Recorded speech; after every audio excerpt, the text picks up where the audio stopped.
इस मंच के माध्यम से यहाँ उपस्थित सभी सम्मानित गण माताओं और मेरे प्यारे भाइयों और बहनों, आप सभी को मैं धन्यवाद देना चाहती हूँ और आप सभी का अभिनंदन करती हूँ। और इस मंच के माध्यम से मैं सम्राट अशोक क्लब के सभी सदस्यों का भी मैं धन्यवाद करना चाहूंगी कि उनके सतत प्रयास और सराहनीय प्रयास ने यहाँ पे आज आधारशिला की नींव रखी है। सम्राट अशोक, जैसा कि हम सभी जानते हैं कि एक ऐसे राजा हैं जिनके अशोक चक्र को हम अपने राष्ट्रीय ध्वज पे अंकित करते हैं, जिनके राष्ट्रीय 4 सिंह मुखी स्तंभ को हम अपने राष्ट्रीय मुद्रा पे अंकित करते हैं। ये एक ऐसे राजा हैं जिन्होंने पहली मानव निर्मित गुफा बनाई, जिन्होंने पहला विश्वविद्यालय खोलकर भारत को विश्व गुरु बनाया। तो ऐसे राजा के बारे में मैं यही कहना चाहूंगी और बार बार दोहराऊंगी कि ये केवल राजा ही नहीं, राजाओं के राजा, सम्राटों के सम्राट, महामहिम चक्रवर्ती सम्राट है। तो समय का ध्यान रखते हुए मैं यही कहूंगी कि ये आज हम सभी के लिए बहुत गर्व की बात है कि यहाँ पे सम्राट अशोक को याद करते हुए हमने आज एक आधारशिला अपने केंद्र में स्थापित करने का पहला प्रयास स्टार्ट किया है। और हम सभी का उद्देश्य होना चाहिए कि सम्राट अशोक की धम्म नीतियों को पूरे देश स्तर पर पहुंचाने के लिए, जैसा कि विषम कुमार जी ने भी, बिहार के प्रदेश अध्यक्ष विषम कुमार जी ने भी कहा कि केवल ये हमारी जो विचारधारा है, इसको हम लोग एक विद्युत धारा की तरह कंसीडर करें और हर घर में इस विद्युत धारा का समावेशन करें। हर एक इंसान तक ये हमारी विचारधारा पहुंचनी चाहिए ताकि हम एक पूरे देश या पूरे विश्व स्तर पे हम अपने जो सम्राट अशोक की नीतियां हैं, धम्म नीतियां हैं, उनको पूरी एक आधारशिला और उसको हर पर्सन तक पहुंचाने का प्रयास करें। तो धन्यवाद। नमो बुद्धाय। सर को भी 2 पंक्तियां समर्पित कर दिए कि लुम्बिनीवंती छटा निराली, जो नेपाल का नील हुआ और हम सब गए बुआ के घर पर, स्वागत ही घर पर हुआ। हम लोग भी बुआ के घर पे गए थे, आप लोगों ने स्वागत से हम लोगों का मन अभिभूत कर दिया। बहुत बहुत धन्यवाद सर जी। और हमारे उद्घोषक मित्र को बहुत बहुत धन्यवाद।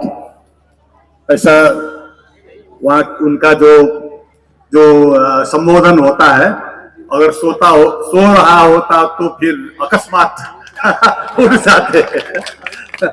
तो ये इतना क्रांतिकारी जो भाव व्यक्त करते हैं। नेपाल भी आए थे और नेपाल में भी उनका जो जहां उन्होंने बोला, बहुत ही जोरदार भाषण किया था। ठीक है। नमो तस्स भगवतो अरहतो सम्मा सम्बुद्धस्स। यहाँ उपस्थित पूज्य बंटेगण सबको वंदना और मंच में आसीन मित्रगणों को हार्दिक नमस्कार और यहाँ उपस्थित सब सहभागी लोगों को मेरा बहुत हृदय से, नेपाल से जो है लाए हुए नमस्कार आपको। यह बार नेपाल का भी जिक्र हुआ और हमें ये सौभाग्य मिला कि हमको आज के दिन में ये कार्यक्रम में निमंत्रणा मिला। तो हम खास ये जो वहाँ भी 5-6 दिनों का जो है विदा अथवा ये वैकेशन होता है, तो हम इसमें वहाँ भी नेपाल में भी ये दशहरा का ही सीजन है, लेकिन हम जो है उसमें घूमने जाते थे। तो इंडिया में प्राय से इंडिया में जाते थे। तो आपका निमंत्रण आने के बाद हमने अपना प्रोग्राम चेंज किया। तो सोचा, हमने फैमिली में बात किया तो ठीक है, इस बार जो है दिल्ली के आसपास घूमने जाएं और ये कार्यक्रम में भी हम अपना सहभागिता जनाएं, ताकि ये हमारे लिए गौरव का विषय है। आज जो ये कन्वेंशन सेंटर का भूमि पूजन हो रहा है, मेरे हिसाब से ये जो भगवान बुद्ध ने जब अपना परिवार और दरबार त्याग करके विश्व के शांति के लिए जो निकल गए ना, उसी के कड़ी में एक कड़ी आज जो है यहाँ हो रहा है मेरे विचार से। जैसे फूल के माला में फूल उगते उगते जाते, एक फूल ये बहुत ही ऐतिहासिक और महत्वपूर्ण है, इसलिए कि करीब करीब 2600 वर्ष के दौरान में आज ये जो हो रहा है वो भारत के जो क्या कहते हैं सेंटर अथवा भारत के जो हृदय में ये जो फूल आप लोग उगा रहे हैं, ये बहुत आवश्यकता थी, क्योंकि हम नेपाल और भारत के जो सीमाना में जो हम छोटा छोटा देश बनाकर जी रहे हैं, नेपाल, श्रीलंका और उधर भूटान, थोड़ा सा बांग्लादेश भी बुद्धिस्ट कंट्री है, वहां भी वो चटगांव, हम उसको भी न भूलें वो भी हमारा ही है। तो पाकिस्तान और अफगानिस्तान में भी इतिहास हम याद करेंगे तो वो भी जो गंधार जो सिविलाइजेशन है वो बहुत बड़ा बुद्धिस्ट सिविलाइजेशन है।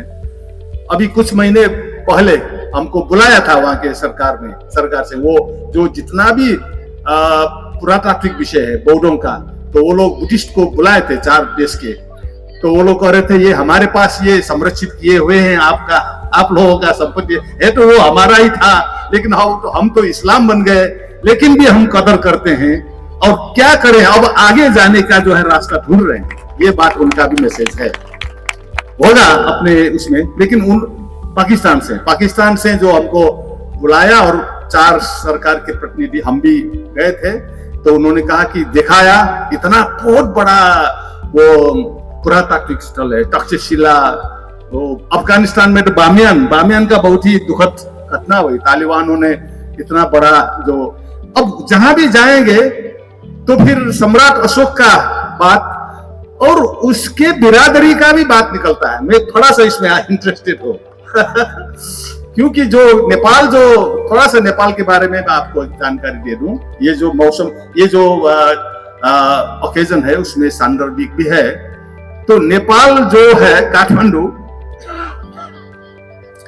वो नेपाल का सभ्यता, संस्कृति और राष्ट्र निर्माण, वो कपिलवस्तु और ये जो रामग्राम, शाक्य और कोलियों ने जो एक घटना हुई थी, कौशल के जो बिडुडब ने हमला किया था और नरसंहार किया था, तो वो वहां से छोड़कर भागना पड़ा। तो कुछ लोग, अब जो मैं काठमांडू नेपाल से आता हूं, वहीं से उसी समय से जो है हमारा संतति चल रहा है। अभी भी हम अविच्छिन्न और जीवित ढंग से भगवान बुद्ध की जो धर्मों को बचाए रखे हैं। तो वहां जो है आप जाएंगे, आप काठमांडू आएंगे तो आपको जो है जो सुना यहाँ वो बिल्कुल फर्क निकलेगा। आप काठमांडू जाएंगे तो वहां बुद्ध ही दिखाएगा। 500 तो अभी भी बिहार है, बौद्ध बिहार, वो बिहार में हम संघ चलाते हैं, हम उस बिहार का सदस्य होते हैं। तो हमने सोचा कि वो जो भगवान बुद्ध के समय से अब भगवान बुद्ध के समय में वहां जाकर हमने 2 नगर बसाए, दक्षिणी कोलीग्राम और उत्तरी कोलीय ग्राम। 2 कोलीय ग्राम, कोलियों के नाम में, क्योंकि वो रामग्राम से है, तो कपिलवस्तु के भी है, लेकिन अब जो है वो लोग सब अपना नाम जो है साक्य लिखते हैं। तो सम्राट अशोक समय जब आया तो उनके 2 बेटी थे, बहुत महत्वपूर्ण। एक बड़ी बेटी वो श्रीलंका गई, भिक्षुनी संघमित्रा, तो वहां भी आज तक श्रीलंका जो बहुत स्ट्रॉन्ग बुद्धिस्ट स्टेट है। तो दूसरी छोटी बेटी थी चारुमती, वो चारुमती काठमांडू आई थी। तो इसीलिए काठमांडू, लेकिन अब इंडिया में ऐसा भ्रम आप लोगों को दिया जाता है कि नेपाल एक विश्व का एक ही हिंदू राष्ट्र है। वो वहां जाएंगे तो वो नहीं मिलेगा आपको, वो गलत है।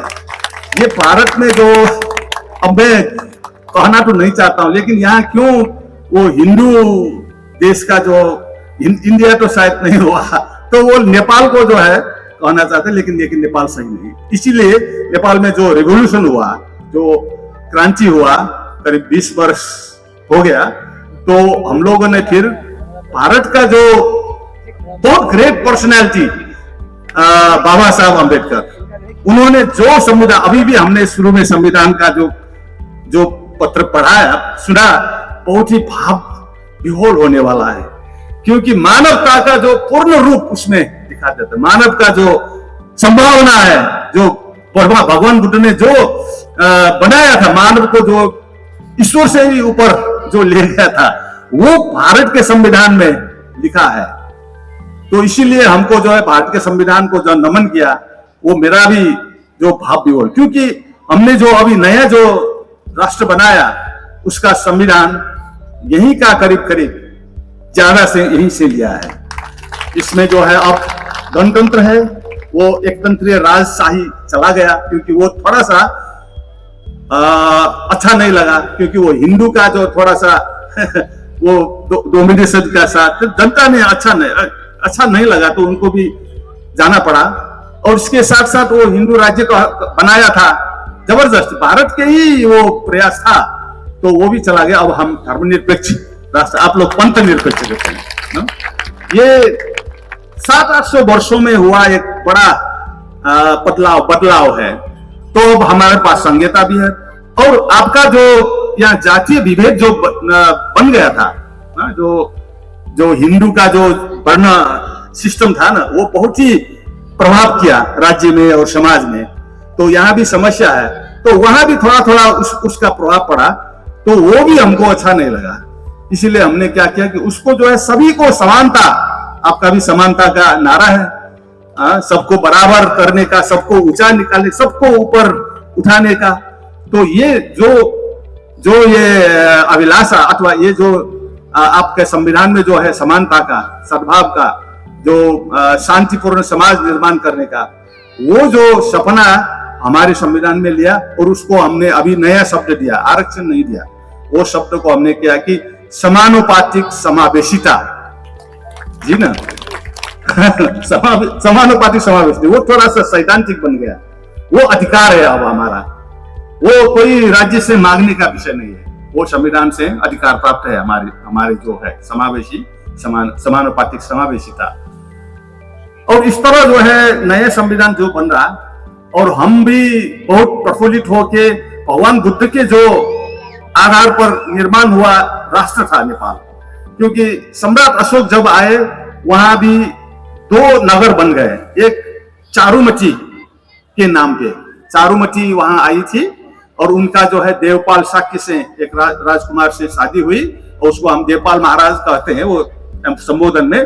तो वहां देवपट्टन नाम के एक नगर बन गया, उसी नगर के भीतर जो है पशुपति एक विहार था, लेकिन बाद में जो है वो अभी हिंदुओं का बहुत बड़ा मंदिर है वो। लेकिन वो वहां भीतर जाएंगे तो आप अभी भी बुद्ध बौद्ध विहार का अवशेष आपको दिखाई देगा। एक छोटा जानकारी। और दूसरा जो है वो एक नदी है, बागमती नदी। बागमती नदी के दक्षिण पर सम्राट अशोक के नाम से एक नगर बनाया, नया नगर। वो सम्राट अशोक के समय में अशोक पतन कहते हैं, और हम लोग अभी उसको पाटन कहते हैं, और उसका थोड़ा सा औपचारिक नाम है ललितपुर कहते हैं। वो ललितपुर जो है कपिलवस्तु अथवा रामग्राम या सम्राट अशोक के समय में जितना भी कला कौशल और संस्कृति, कला कौशल संस्कृति और मानव का जो आप देखेंगे तो इतना कलात्मक शहर आप शायद विश्व में कहीं भी नहीं मिलेगा अभी भी।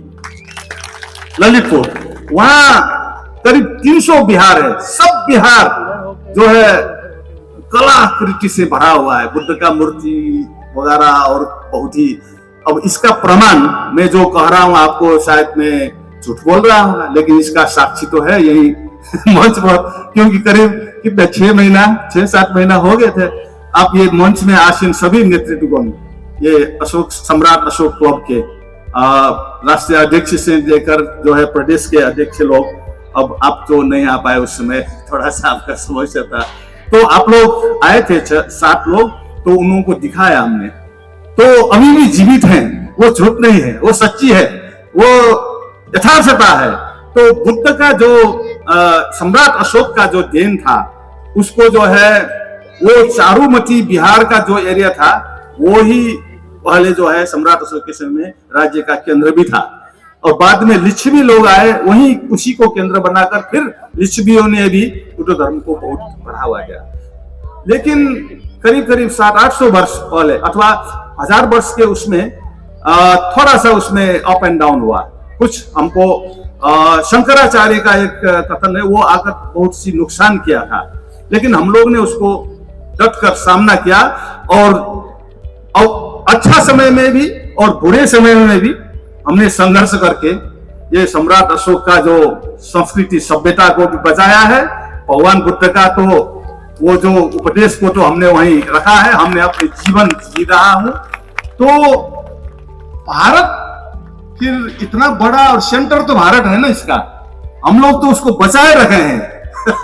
अब श्रीलंका भी बचाए रखा है। श्रीलंका सम्राट अशोक की बड़ी बेटी के उसका जहां वहां जाएंगे तो संघमित्रा और महेंद्र भिक्षु का नाम ही सुनेंगे आप लोग। तो काठमांडू में आएंगे तो फिर अब जो है चारुमती बिहार का हम तो अच्छी है, लेकिन उसका महत्व हम भी भूल गए थे। लेकिन जब आप लोग आए और लास्ट ईयर उनके जो है संतति, उनके जो है हम लोग भी है वही शादी वादी सब वही, इसीलिए हमको ये लग रहा है कि जब आपके पास आएंगे तो हम मामा के घर आएंगे। आपको तो आपका भतीजे है आप लोग। तो लेकिन हमको क्या है कि मामा का घर सभी बच्चों का जो है सपना होता है। मामा का घर जाने का मतलब बहुत अच्छा, बहुत क्या है, अच्छा लगता है। लेकिन हम मामा के घर में आए तो मामा ही नहीं मिलता है। अब भूमि स्थापना हो रहा है तो इसका खुशी आप लोगों से ज्यादा हमारे लिए है। तो अब जो भारत में केंद्र नहीं था, हम किससे बात करें जब यहाँ आएंगे तो बुद्धिज्म के बारे में, सम्राट अशोक के बारे में, अथवा हमारा जो समाज धर्म और विकास अथवा आगे कैसे जाएं, ये सब गैप था। और हमने जो है 2-3 साल पहले डॉक्टर सच्चिदानंद मौर्य जी का यूट्यूब देखा था काठमांडू में, तो हमको लगा कि ये आदमी को हमको काठमांडू बुलाकर सुनना है, लेकिन वो संभव नहीं हुआ।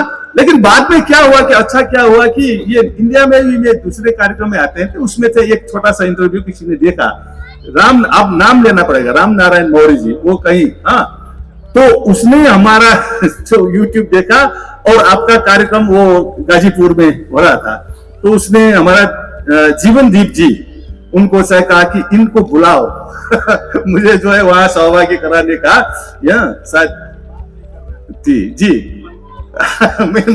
लेकिन फिर बात हो गया और जीवनदीप जी के मार्फत मैं गाजीपुर पहुंचा और आप लोगों से जान पहचान हुआ। इसके बाद फिर आप लोग थोड़ा सा रेकी में 2-3 लोग काठमांडू आए, दिखाया और उन्होंने सोचा ये तो काठमांडू तो सम्राट अशोक को अगर नेपाल के काठमांडू नहीं गए और उसके जान पहचान है क्या सम्राट क्लब सम्राट अशोक क्लब का कोई अर्थ नहीं, क्योंकि अपने जो गोवा के घर नहीं आए तो क्या हम कैसे मामा आपको मानेंगे। तो इस तरह जो है तो फिर आपका पूरा नेतृत्व वर्ग एक गाड़ी में जितना आता है उतने आए और देखा, और वहां के हमारे जो छोटे मोटे जो भी है संगठन वगैरह, साकियों का संगठन और बुद्धिस्टों का संगठन, युवकों का संगठन से आप लोग मिले और चारुमती गए, आपको चारुमती के जो परिवारों से मिले और हमारा संबंध बढ़ते गए और हम निर्धक हुए। अब जब भी आप बुलाएंगे तो हम मामा बुला रहा है तो हम जो है जो कैसे नहीं आए। हमारे लिए तो ये 4 पर्व में जो अपने बेटी को बुलाते हैं ना, उसी तरह जो है हम यहाँ आ गए आपके ये पर्व में। बहुत बहुत अब सफलता की शुभकामना है और भी आप लोगों को काठमांडू आना है, देखना है और आना जाना है और बहुत विषय में हम लोग जो है विचार विमर्श करना है आगे जाने का। अब जो है आगे जाने का रास्ता पहले तो कुछ भी नहीं था, कुछ अंधकार जैसा था, अब प्रकाश आप लोगों ने जो है सभी जगह में बांग्लादेश में भी संपर्क करना है, ताकि पाकिस्तान अफगानिस्तान में तो अभी कोई है नहीं है, तो हमारा संपत्ति है वहां, खजाना तो बहुत है, लेकिन वो लोग भी चाहते हैं कि आप लोगों का खजाना आप इसका क्या ले जाओ। ये भावना है वहां भी। हम जब देख गए थे इतना ही नहीं, जो चीन और तिब्बत और जापान और कोरिया जहां बुद्धिज्म गया वो तो भारत से ही तो गया है, सम्राट अशोक का ही देने के। सम्राट अशोक ही वो महान सम्राट थे जिसने बुद्धिज्म को सिर्फ भारत में सीमित नहीं किया। उन्होंने जो धम्म मिशन सभी जगह, वही एक धम्म मिशन काठमांडू में आया था, एक धम्म मिशन श्रीलंका गया था। तो यही धम्म मिशन के कारण आज जो विश्व में जो बुद्धिज्म का जो मैसेज है और शांति, विश्व का शांति का ले एक आधार तैयार किया हुआ। लेकिन अब कुछ समस्या है तो हम लोग आकर जो है आप लोगों ने विश्व का जो एक दो नारा लिया, विश्व गुरु होने का अथवा विश्व में जो देने का, वो सही है, वो भारत ही दे सकता है, वो और कोई नहीं दे सकता। लेकिन भारत में कौन देगा, कौन देगा, देने वाला कौन है? तो कोई नहीं था। लेकिन आप लोगों ने जो शुरुआत किया, आप ही उसका अथॉरिटी बन जा सकते हैं और उसमें सफलता मिले। और हम भी अपने मामा के मिशन में हम भी साथ रहेंगे। बहुत बहुत धन्यवाद। और तो सब बोलूंगा। आज के मुख्य अतिथि हम सबके परम सम्मानित राष्ट्रीय अध्यक्ष जी, बिहार के प्रदेश अध्यक्ष, यूपी के और दिल्ली एनसीआर के प्रदेश अध्यक्ष जी, और दिल्ली के एनसीआर प्रदेश अध्यक्ष जी के अध्यक्षता में इतना शानदार कार्यक्रम होगा इसकी मैं कल्पना नहीं कर पा रहा था। इसके लिए दिल्ली की पूरी टीम को बहुत बहुत बधाई।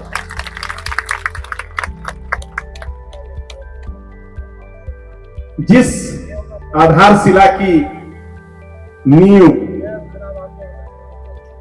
रखने के लिए हम लोग 2000 साल बाद पुनः प्रयास कर रहे हैं, उसके साक्षी के रूप में नेपाल सरकार के पूर्व कैबिनेट मंत्री डॉक्टर केशव मान शाक्य साहब, उनकी धर्मपत्नी, उनके बेटे, उनके समधी, उनका पूरा परिवार, आप सभी लोगों को मैं भारत की तरफ से हार्दिक शुभकामनाएं और आप लोगों का हार्दिक अभिनंदन करता हूं। सबसे बड़ा प्रश्न यह है कि आखिर इस जगह में जो हम लोग आधारशिला रख रहे हैं, और यही नहीं, भारत में कहीं भी किसी बड़े कार्य की शुरुआत होती है तो उसके लिए कहा जाता है आधारशिला रख रहे हैं। कोई घर बनवाता है तो नहीं कहता मैं आधारशिला रख रहा हूं, कहता है क्या? हमारे यहां छत्तीसगढ़ में तो नहीं कहता है। लेकिन जब कोई बड़ा कार्य हम लोग करते हैं तो कहते हैं आधारशिला। और सबसे पहले भारत में ही नहीं, पूरी दुनिया में सबसे पहले आधारशिला कौन रखा था? वही सम्राट अशोक महान। तो ये आधारशिला की परंपरा, उसका गौरव की शुरुआत उसी अशोक महान से होती। और हम लोग खुशनसीब हैं कि दिल्ली एनसीआर का क्षेत्र, जिसको सम्राट अशोक महान ने आज से 2300 साल पहले, 2300 साल पहले ही समझ लिया था कि आने वाले समय में सम्राट अशोक क्लब नाम का एक संगठन होगा, उसके क्रांतिकारी योद्धा आएंगे और इसी दिल्ली एनसीआर क्षेत्र में आधारशिला रखेंगे। इसीलिए उन्होंने गढ़ी में, गढ़ी अभी लाजपत नगर के पास एक जगह है गढ़ी गांव, वहां पे एक छोटी सी पहाड़ी है, मुश्किल से 2 मंजिला पहाड़ी होगी। उस पहाड़ी पे उन्होंने अभिलेख लिखवा दिया। अभिलेख तो लिखवाया, इसके बाद समय के साथ लोग उसको भुला दिए। लेकिन समय बीता, आजादी के बाद की बात है, एक राज बहादुर ठेकेदार थे जिनको पत्थरों की तलाश थी, क्योंकि राजस्थान से पत्थर ले आने में दिल्ली में किसी भी कंस्ट्रक्शन के लिए बड़ा महंगा सौदा था। तो किसी ने कहा एक छोटी सी पहाड़ी यहां दिल्ली में है, क्यों ना उसको उड़ा के बारूद से और उसके पत्थर को हम लोग यूज कर लें। तो राज बहादुर के जो करिंदे थे उन्होंने बारूद लगा के सब सेट किया कि साहब आ रहे हैं, ठेकेदार साहब आ रहे हैं, अब इसको उड़ाना है। बात सुनिएगा, बड़ी मार्मिक बात है।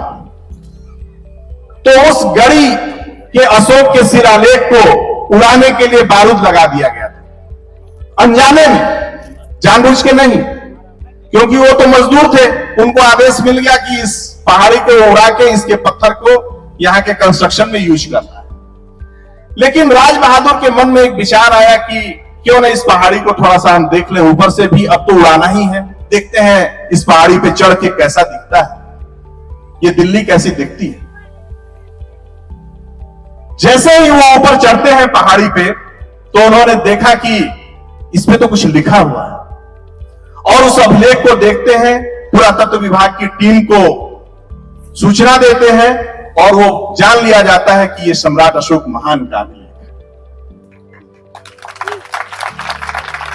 इस तरह से एक सचेत ठेकेदार की बुद्धिमत्ता से भारत का वैभवशाली इतिहास बच गया। नहीं तो आज जिस आधारशिला को रखने के लिए हमारे राष्ट्रीय अध्यक्ष जी ने निर्णय लिया कि हम वहां की एक मुट्ठी मिट्टी ले आके इस आधारशिला की शुरुआत करेंगे, शायद हम लोग ये काम ना कर पाए।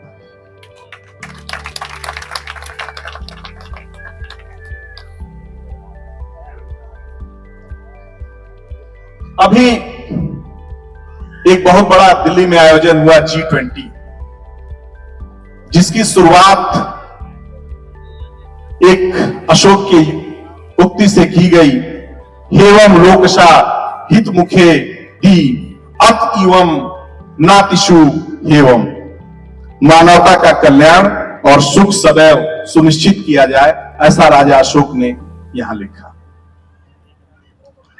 और ये बात कौन कहा? G20 की शुरुआत में भारत के यशस्वी प्रधानमंत्री ने ये बात अपने मुख से, अपने भाषण के शुरुआत में ये बात कही। लेकिन शायद आप लोगों ने मीडिया में कहीं सुना, ये यहां पे हमको लग रहा है 5000 लोग से ज्यादा ही लोग हैं बैठे हुए, बाकी लोग तो टहल रहे हैं। क्या किसी ने इस बात को मीडिया में सुना? किसी ने नहीं सुना, सब लोग हाथ हिला रहे हैं, मैंने भी नहीं सुना। लेकिन एक रशियन फ्रेंड हमारा है, उसने ये बात हमें बताई कि भारत के प्रधानमंत्री ने इस युक्ति से शुरुआत की, क्या दिल्ली में ऐसा भी कुछ अशोक का भी है क्या ओरिजिनल? क्योंकि उनको भी नहीं पता था। हमने कहा हां है। तो भारत की बहुत सी चीजें जो दुनिया के लोग जानते हैं, मसलन हमारे आदरणीय नेपाल के मंत्री जी जानते हैं, श्रीलंका के लोग जानते हैं, या दुनिया के कई देशों के लोग जानते हैं, भारत के लोग अभी अनभिज्ञ हैं। तो यह भी आवश्यक है कि हम दुनिया के लोगों से जुड़ें। जिस समय अंग्रेज भारत में खुदाई कर रहे थे और बुद्धिज्म की कुछ चीजें उन्हें मिल जा रही थी, तो वो भारत में नहीं रखते थे, क्योंकि उन्हें पता था भारत में जो इसका वारिस है वो क्या है? मर गया है। उनको पूरा भारत ही मरा दिखता था। इसलिए उन्होंने जब खुदाई किया कुशीनगर का, और वहां पे एक स्तूप, छोटा स्तूप, उसमें खुदाई में मिला अशोक की अस्थियां, बुद्ध की अस्थियां मिली, तो उस बुद्ध की अस्थि को उन्होंने श्रीलंका भेजा। और जब पाकिस्तान में उन्होंने खुदाई करवाया, वहां भी बुद्ध के अवशेष मिले। अभी वहां पे हमारे डॉक्टर केशव साके साहब गए थे, शायद ये हिस्ट्री पता नहीं इनको जानकारी होगी कि नहीं, लेकिन वहां भी जब खुदाई में अंग्रेजों ने खुदाई किया पाकिस्तान में, तो उन्होंने भी श्रीलंका को भेजा। तो ये भारत के यशस्वी राजा की कमाई थी कि वो जानते थे कि भविष्य में अगर ऐसा भारत के साथ होगा तो हम अपने पड़ोसी इतने अच्छे और इतने प्रिय बनाए कि उन तक हमारी चीजें संरक्षित और सुरक्षित रहे। उसी की शुरुआत फिर से सम्राट अशोक क्लब कर रहा है कि हो सकता है आने वाले 2000 साल में फिर ऐसा कुछ वही पुनर्घटना हो, तो हमारे जो रिश्ते नेपाल से, श्रीलंका से, चीन से, कोरिया से, जापान से रहेंगे, तो फिर हम जग जाएंगे, फिर यह आधारशिला रखी जाएगी। तीसरी और अंतिम बात कह के मैं अपनी बात समाप्त करूंगा। राष्ट्रीय महासचिव सर बार बार इशारा कर रहे हैं, लेकिन मैं भी उनको इशारा कर दिया हूं कि 15 साल बाद मैं बोल रहा हूं दिल्ली के मंच पे, मैं छोड़ूंगा हीट हो जाता बोलना। और 15 साल पहले हमने भी शुरुआत किया था सर के साथ इस दिल्ली में। एक और उदाहरण बता के अपनी बात सर खत्म करूंगा। अभी रतन टाटा साहब को पूरा भारत और खास करके मिडिल वर्ग के लोग उनको हृदय से बधाइयां दे रहे हैं, क्योंकि रतन टाटा ने बहुत छोटे छोटे उपकरण भी बनाए किसानों के लिए, हवाई जहाज बनाए, न जाने क्या क्या नहीं बनाया, लेकिन किसानों के लिए आम मूलभूत सुविधाओं के जो रोजमर्रा की चीजें थी, बहुत अच्छी क्वालिटी में उन्होंने बना के। तो भारत का किसान, भारत का मिडिल वर्ग भी उनको हृदय से बधाई दे रहा है। लेकिन सम्राट अशोक क्लब के लिए भी एक बहुत बड़ी बात है और एक बहुत बड़ी सूचना है, आपका हृदय आज गदगद हो जाएगा कि रतन टाटा ने आखिर सम्राट अशोक को क्या दिया, या सम्राट अशोक क्लब वालों को क्या दिया। भाई सम्राट अशोक क्लब के लोगों का उद्देश्य ही है भारत का स्वर्णिम भविष्य गढ़ना, जैसा सम्राट अशोक महान ने गढ़ा था। तो बिहार के हमारे प्रदेश अध्यक्ष जी आए हैं, शायद इनको नहीं पता होगा कि जब पाटलिपुत्र की खुदाई हो रही थी इंग्लिश पीरियड में, तो अंग्रेजों ने हाथ खड़ा कर लिया। हमारे पास पैसा, इसी रतन टाटा के 2 पीढ़ी के पूर्वज थे, उनका नाम था सर रतन टाटा। उनका भी नाम यही था, लेकिन सर जुड़ा हुआ था। तो उन्होंने कहा कि मैं एक पारसी जरूर हूं, लेकिन मेरा हृदय इस भारत के लिए धड़कता है। अगर भारत के यशस्वी सम्राट की खोज की जा रही है, उस विशाल राजधानी की खोज की जा रही है, और इतना तय हो गया कि वो पाटलिपुत्र में है, तो मैं इसके लिए अपना बहुत धन देने के लिए तैयार। तो उस रतन टाटा ने अपना बहुत खजाना दिया, और खुदाई जब तक पूरी नहीं हो गई, तो पाटलिपुत्र में उसी समय कुम्हरार निकला, उसी समय बुलंदी बाग, 3-4 प्लेस निकले। तो ये रतन टाटा का भी, सर रतन टाटा का भी ऋण सम्राट अशोक क्लब के ऊपर है, और ऐसे बहुत से ऋण इस आधारशिला को रखने के लिए मिले हैं, और भविष्य में हमें उम्मीद है कि उससे भी बड़ा ऋण मिलने वाला है। सर रतन टाटा के नाम को पता नहीं भारत के लोगों ने उस ऋण के लिए याद किया होगा कि नहीं, लेकिन सम्राट अशोक क्लब आज याद कर रहा है। क्यों याद कर रहा है? क्योंकि हमने अपने खून में, अपने कसम में, अपनी प्रतिज्ञा में यह लिया है कि जो भी इस भारत की सरजमी ही नहीं, पूरी दुनिया में जो भी मानवता के कल्याण के लिए काम करेगा, उसके इतिहास को भारत में कम से कम सम्राट अशोक क्लब के लोग चिरस्थायी करेंगे। और मैं डॉक्टर केशव साके साहब को एहसास दिला देता हूं कि भारत में एक संस्था है LIC, जिसका एक स्लोगन है, जिंदगी के साथ भी और जिंदगी के बाद भी। तो सर, हम तो जिंदगी के साथ आपके साथ जुड़ गए हैं, और दुनिया के बहुत से देशों से अब हम लोग जुड़ रहे हैं। तो ये जिंदगी के साथ तो जुड़ ही रहे हैं, लेकिन जिंदगी के बाद भी हम लोग जुड़े रहेंगे।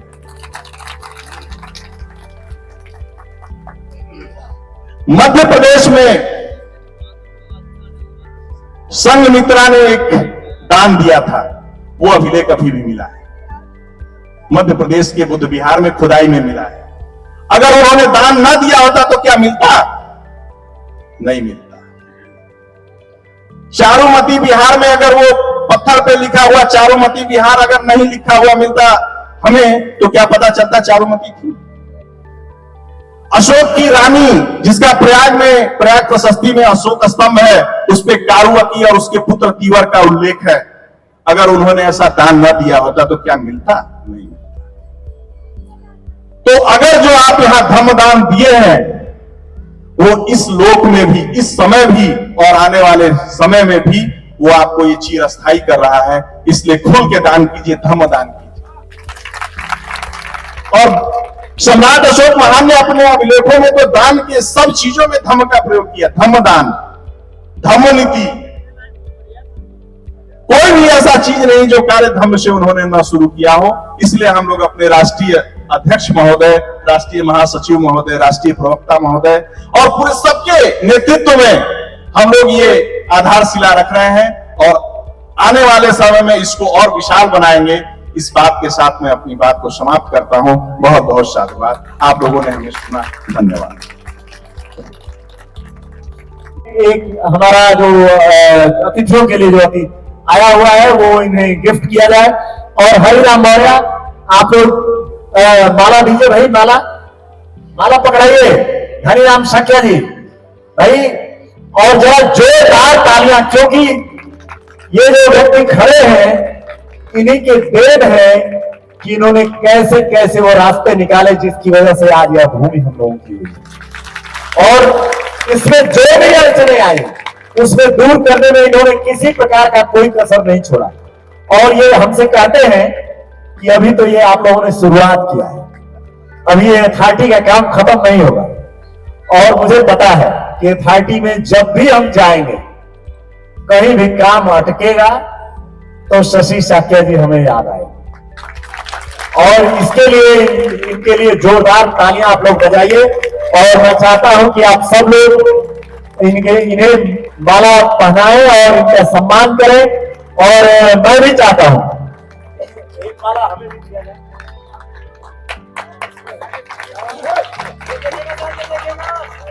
अनिल कुशवाहा जी कुशीनगर, गिरीश मोहन जी से संपर्क कर ले मंच के पास। अनिल कुशवाहा जी।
शासन से दुनिया में नाम है।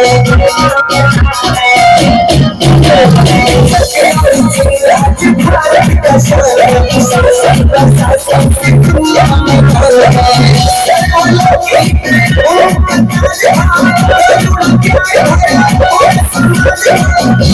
अखंड भारत मेरा नंबर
हेलो।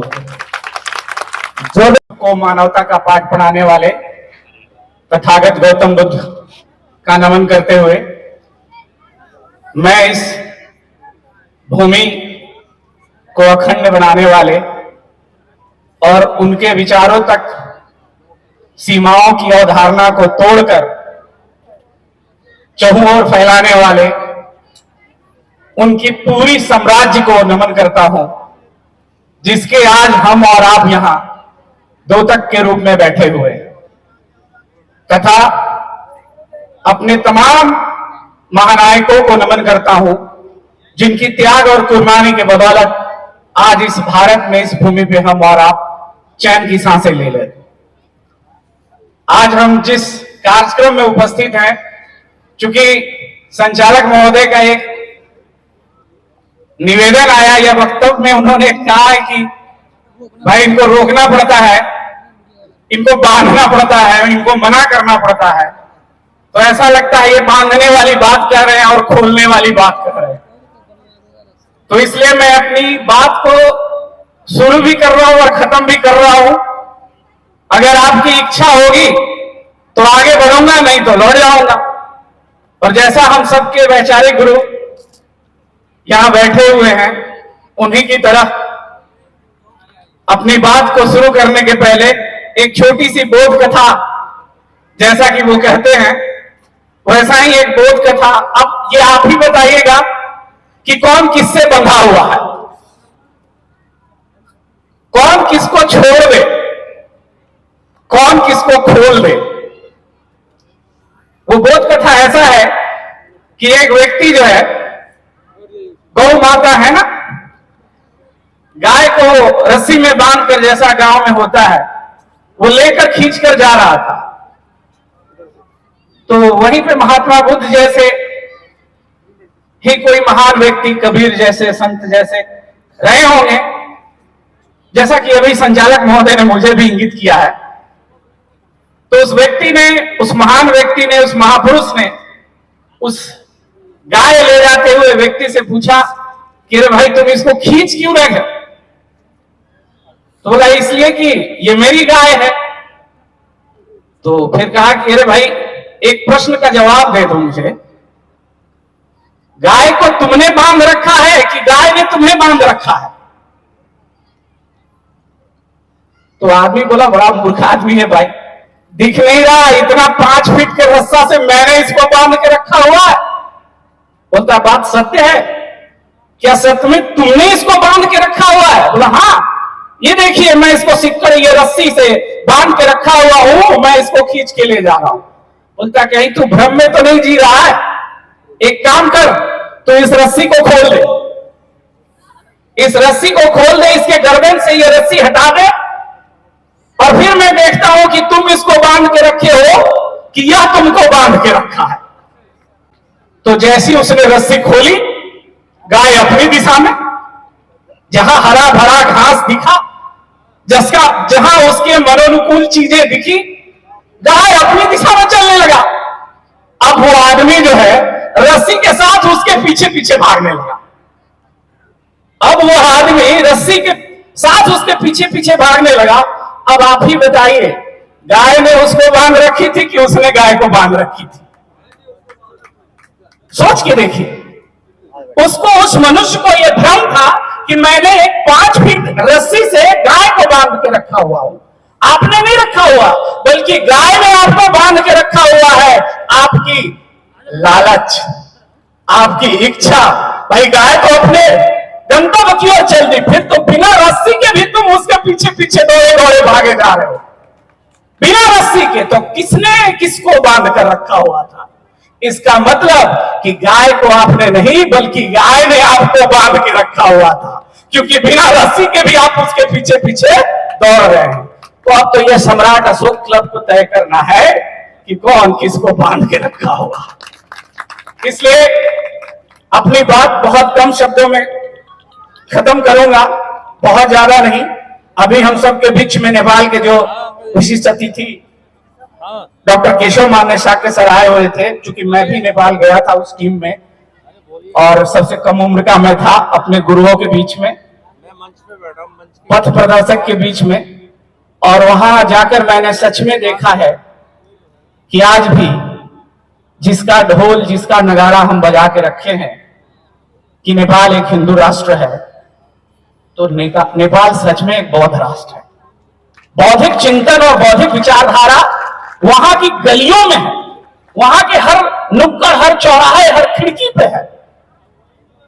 जिस कुमारी देवी की बात करते हैं, मतलब एक एक पल, जितना दिन हम लोग रहे, तो सुबह से शाम तक हमको सिर्फ बुद्ध और बुद्धि दिखे, वो विचारधारा ही दिखी।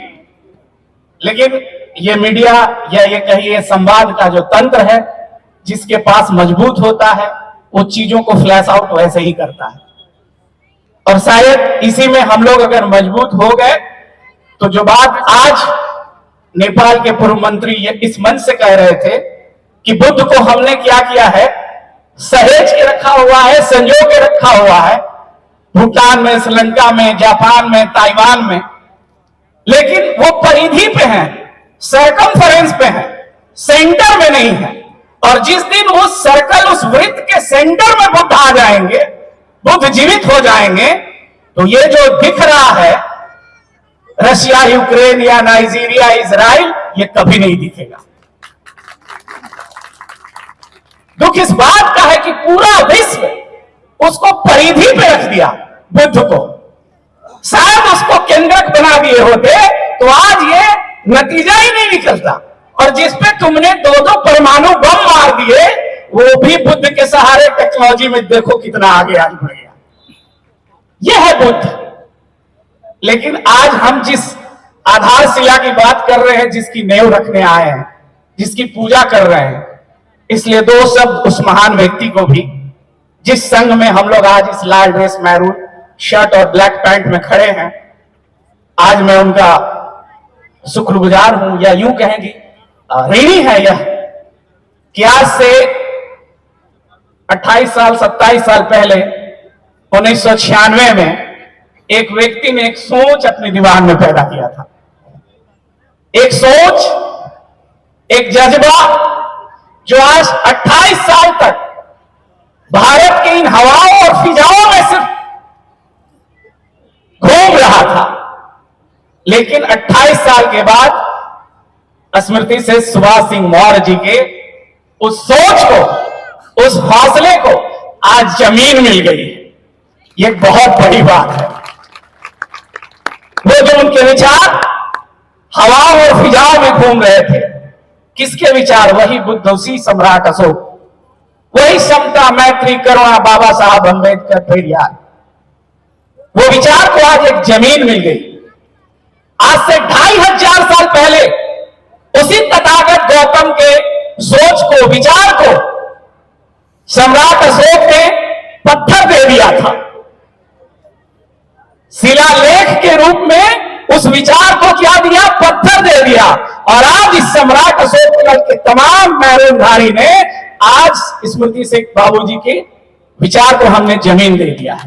अब ये हमारी और आपकी सबकी, हम कितना कृत संकल्पित हैं इसके लिए कि ये जो धारा हम लोग बहा रहे हैं, जिसकी खुशबू, जिसकी प्रवाह नेपाल, भूटान, चाइवान, अभी जैसा आप लोग सुन रहे थे, वहां तक पहुंच रही है, तो ये अनायास नहीं पहुंच रही है। तमाम वैसे हमारे कार्यकर्ता, ये बात है अगर किसी के पास 1 करोड़ रुपया है और उसमें से अगर 1 लाख रुपया दान दे देता है तो बहुत बड़ी बात नहीं है। लेकिन हमारे इस भूमि के लिए वैसे कार्यकर्ता भी हैं जिनका मैं तहे दिल से शुक्रिया करता हूं, साधुवाद, कोटि कोटि साधुवाद और क्रांतिकारी सलाम करता हूं। ऐसे भी लोग हैं जिनके पास रहने के लिए 5 या 7 कट्ठा मुश्किल से जमीन नहीं होगी। अगर आज वो हमारी बात सुन रहे हैं या रिकॉर्डेड मोड में जा रही है, तो दिल्ली की इस धरती से उनको मेरा क्रांतिकारी सलाम, जो उस छोटे से टुकड़े के लिए, रजिस्ट्री के लिए जा रहे थे, लेकिन सम्राट अशोक क्लब के निवेदन पे जब उनको पता तक चला कि सम्राट अशोक कन्वेंशन केंद्र की आधारशिला रखी जा रही है, तो वह बंदा रजिस्ट्री नहीं कराया, बल्कि 5563 रुपया इसमें भूमि में दान। और जिस दिन ऐसे कार्यकर्ता हमारे पास रहेंगे, ऐसे सिपाही रहेंगे, तो मैं नहीं समझता हूं कि सम्राट अशोक को यहां पुनर्स्थापित होने में बहुत देर लगेगा, बहुत देर नहीं लगेगा। लेकिन उसके लिए 2 बातें हैं। 2 बातों में अभी जो हम बात कर रहे हैं, विचारधारा की बात कर रहे हैं। सारे लोग बोलते हैं कि हम विचारधारा, मैं तो जहां तक रहा हूं, साइंस का स्टूडेंट रहा हूं, विद्युत धारा और विचारधारा, विद्युत धारा, इलेक्ट्रिक करंट, और दोनों में धारा लगा हुआ। धारा का मतलब क्या होता है? Flow of anything. Flow of anything is called current. किसी चीज के प्रवाह को धारा कहते हैं। अगर फ्लो चार्ज हो गया तो इलेक्ट्रिक करंट, और फ्लो ऑफ गुड थॉट्स हो गया तो उसको विचारधारा कहते हैं। शायद भगवान बुद्ध की वही विचारधारा थी। लेकिन कोई भी विचारधारा या धारा बैठती कब है? जब उसके लिए इलेक्ट्रिक पाथ सर्किट कोई रास्ता होगा तभी तो। बिना धारा के, बिना परिपथ के, बिना इलेक्ट्रिक सर्किट के, बिना वायर के, बिना तार के कभी बल्ब जलेंगे क्या? तो विचारधारा और विद्युत धारा अगर पैदा भी कर दिया हमने तो उससे रोशनी आएगी क्या? तो सम्राट अशोक क्लब कुछ नहीं किया है। मैं शुक्रगुजार हूं यहां के टेक्नीशियन का, यहां के मिस्त्री का, और यहां के सबसे हेड मिस्त्री, हेड वायरिंग मैन डॉक्टर सजदानंद लॉर, डॉक्टर रविंद्र सर यूपी, या तमाम ऐसे Girish sir, Shravan sir, Tulsi sir, doctor RP Maurya, ये वो मिस्त्री हैं, ये वो वायरिंग मैन हैं जो भारत के घर घर में जाके तार बिछा दिए ताकि यह विचारधारा प्रवाहित हो, ताकि यह विचारधारा प्रवाहित हो। लेकिन थोड़ा अब संकल्प आपको भी इस माटी पे लेना होगा। फिर भी अगर आपके घर में हो, हमारे घर में रोशनी नहीं मिल रही है, तो क्या आपके घर में वायरिंग मैन आके वायरिंग बिछा दे एक एक कमरे में, तो क्या रोशनी होगी रात को? नहीं होगी। प्रोवाइडेड कि उसमें ऑलरेडी वायर बिछा हुआ है, स्विच बोर्ड लगे हुए हैं, सारी चीज है, एमसीबी सब लगा हुआ है। लेकिन क्या रात को रोशनी होगी जब बल्ब नहीं रहेगा तब? अरे रोशनी के लिए ट्यूबलाइट और बल्ब चाहिए था। तो सम्राट अशोक क्लब के ये जो टेक्नीशियन है, इन्होंने इस संपूर्ण भारत ही नहीं, अभी तो आप देख रहे थे नेपाल में भी, श्रीलंका में भी जाके वायरिंग कर दिए हैं। अब यहां वो तमाम लोग जो बैठे हुए हैं और जिन तक हमारी बात पहुंच रही है, ये उनकी जिम्मेवारी है कि अपने घर में बल्ब खरीद के लगा लीजिए। वायरिंग हो चुका है, अगर बल्ब खरीद के लगा लिए तो आपके घर में भी वो बुद्ध और सम्राट अशोक की रोशनी पहुंचेगी। और अगर वायरिंग हो भी गया, एक आध दिन 4 घंटा सुन भी लिए, तो खाली वायरिंग है, बल्ब नहीं लगा है। अब सोचेंगे, बहुत लोग सर पूछते हैं कि सर बल्ब कहां मिलेगा? तो सर मैं बताता हूं नक्शा कि बल्ब जो है खुद ही खरीदना होता है भाई। वो टेक्नीशियन वायरिंग करता है खाली, वो बल्ब नहीं देता है साथ में। और बल्ब खरीदना नहीं है, बल्ब पैदा किया जाता है। वो बल्ब तुम्हारी पत्नी है, वो बल्ब तुम्हारे बेटे हैं, वो बल्ब तुम्हारा दामाद है, बेटी है, नाती है, पोता है। हिम्मत है तो उसको लगाओ उसमें और रोशनी हो जाए। और जब तुम वही नहीं करते हो, उस बल्ब को ही नहीं लगाते हो और कहते हो सर हम तो समझ गए हैं, मतलब हमारा बल्बा तो जल रहा है, हमारी पत्नी का नहीं जल रहा है, तो उसको तुमने बल्ब बनाया ही नहीं, सर्किट बोर्ड के नीचे खड़ा करके रखा हुआ है। कभी उसको उठा के खोसो कनेक्शन में। अगर फिर भी तकलीफ है तो हमारा टेक्नीशियन घूम रहा है पूरे भारत भर में, कभी बुलाओ उसको, तुम्हारे घर का वायरिंग चेक करेगा और फिर से एक बल्ब ले जाएगा और फिक्स कर देगा। और ये हुआ विद्युत धारा और ये हुआ विचारधारा। इसलिए आज से कृत संकल्पित होइए कि हर घर में सम्राट अशोक क्लब का एक मैरूनधारी ड्रेस पैदा होना चाहिए। सिर्फ ताली और शेरो शायरी से कुछ होने वाला नहीं है। अगर चाहते हैं कि ये गूंज जो अभी परिधि पे है, सरकमफ्रेंस पे है, नेपाल, श्रीलंका, जापान, ताइवान में है, अगर वो केंद्र में आ जाए तो केंद्र में आने के लिए इस वंश को देखना होगा। इसकी जिम्मेवारी होगी और किसी की जिम्मेवारी नहीं है। अरे देश और समाज को पल पल निगल रहा है अजगर के समान, और करनी से कतराएगा होगा वंश गुलाम, होगा वंश गुलाम। इसलिए अब करनी से मत कतराइए और हर घर में, आपके घर में बल्ब है लगाइए, 10 वाट का, 50 वाट का। हो सकता है आपके घर में IAS BCS है, इंजीनियर डॉक्टर है, तो क्या होगा, वो पेपर लाइट बन जाएगा। कनेक्शन से जोड़िए, खुद का घर रोशन करेगा और गांव गली चौराहे को भी रोशन कर देगा। लेकिन उसको इस कनेक्शन से जोड़िएगा तब। और सबसे पावर का सबसे मुख्य स्रोत क्या होता है? कुछ लोग तो सर दुख इस बात का होता है कि एक आध दिन बल्ब की तरह जल जाते हैं, फिर हमारा कनेक्शन में काट देते हैं और इन्वर्टर ले आते हैं। इन्वर्टर ला के जलाते हैं, कहते हैं सम्राट अशोक क्लब को ही बताते हैं कि देखिए हमारे घर भी रोशनी है। तो अरे भैया 2-4 दिन तक अगर हमारा कंटिन्यू पावर नहीं जाएगा तो तुम्हारी बैटरियां बैठ जाएगी। और यही हो रहा है। छोटे छोटे तमाम संगठन पैदा ले रहे हैं, मुझे उनसे कोई गुरेज नहीं, जरूर पैदा ले। कुछ तो ऐसा है जो टॉर्च खरीद लिया, ये नहीं समझा भाई टॉर्च वाला रिचार्जेबल है तो कहीं तो सोर्स लगाओगे ना, चार्ज करने के लिए कहीं तो लगाओगे। वो थिंक टैंक, वो थॉट कहां से लाओगे? हमारे वायरिंग मैन के किए गए स्विच बोर्ड में ही प्लग तुमको लगानी होगी। आज लगाओ या कल, नहीं तो तुम्हारी बैटरी आने वाले समय में डिस्चार्ज हो जाएगी। इसलिए वैसे तमाम साथियों को जो गाहे बगाहे समय बेपल अगर सुबह को गए हैं, तो आज इस माटी से मैं उनसे निवेदन करूंगा कि लौट के आ जाएं और फिर से उस सपने को साकार करें जिसकी उम्मीद हम लोगों ने लगाकर रखी है। और सबसे बड़ा पावर हाउस, चूंकि संचालक महोदय का आदेश हो रहा है, सबसे बड़ा पावर हाउस और सबसे बड़ा पल, क्योंकि हम लोग के बीच में इस सभा में बहुत गणमान्य लोग हैं, क्योंकि बोलने से पहले मैं बार बार सोच रहा हूं, बोल रहा हूं तो कहीं गड़बड़ा हो जाए, लेकिन मैं जहां तक समझता हूं कि सबसे बड़ा अगर पावर हाउस किसी घर में है तो वो नारी है, वो हमारी मां है।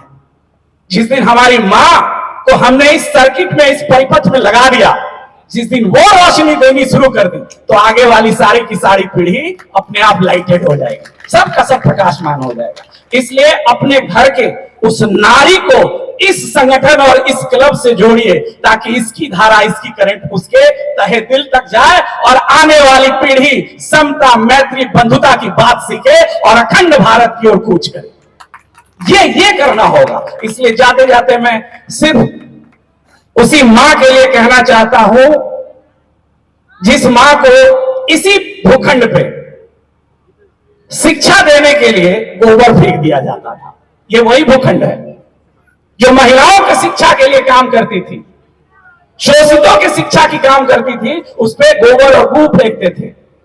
लेकिन फिर भी आज हमारी मां है, आज यहां तमाम माएं जीवित हैं, लेकिन अभी भी उनको संघर्ष करना पड़ रहा है। इसलिए आप उनको संघ से जोड़िए, सम्राट अशोक क्लब से जोड़िए। और बस जाते जाते मैं यही बात कहना चाहता हूं कि जी बहलाने का मुझको अब सामान न समझा जाए।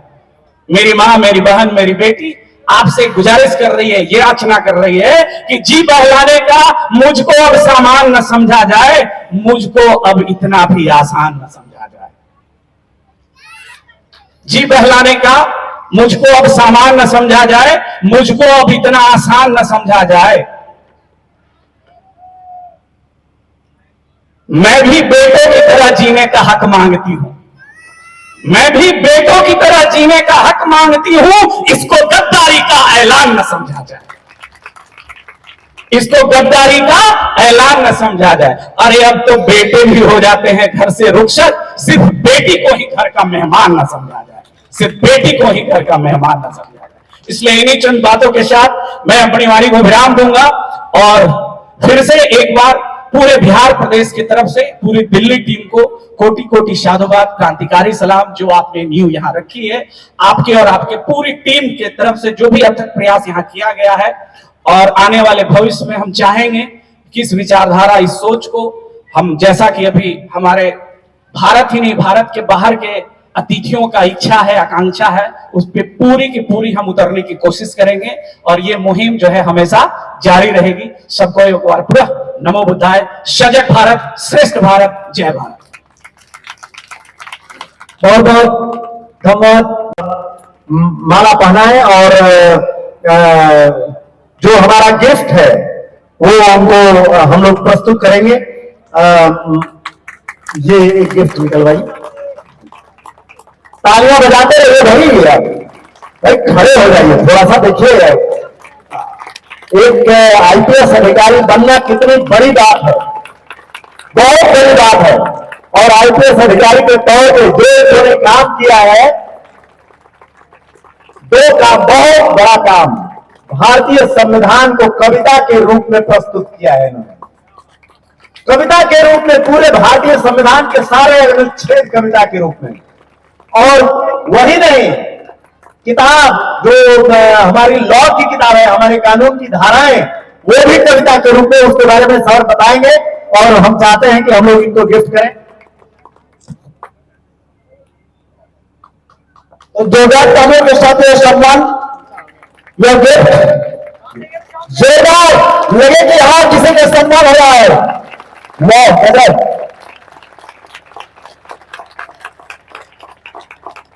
बहुत बहुत धन्यवाद सर 2 मिनट का समय पूरा कर लिया गया सर। हेलो हेलो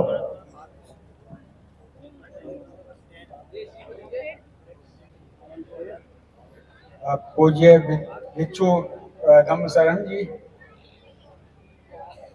मुख्य अतिथि और राष्ट्रीय अध्यक्ष सम्राट अशोक क्लब माननीय डॉक्टर दीनानाथ मौर्य जी,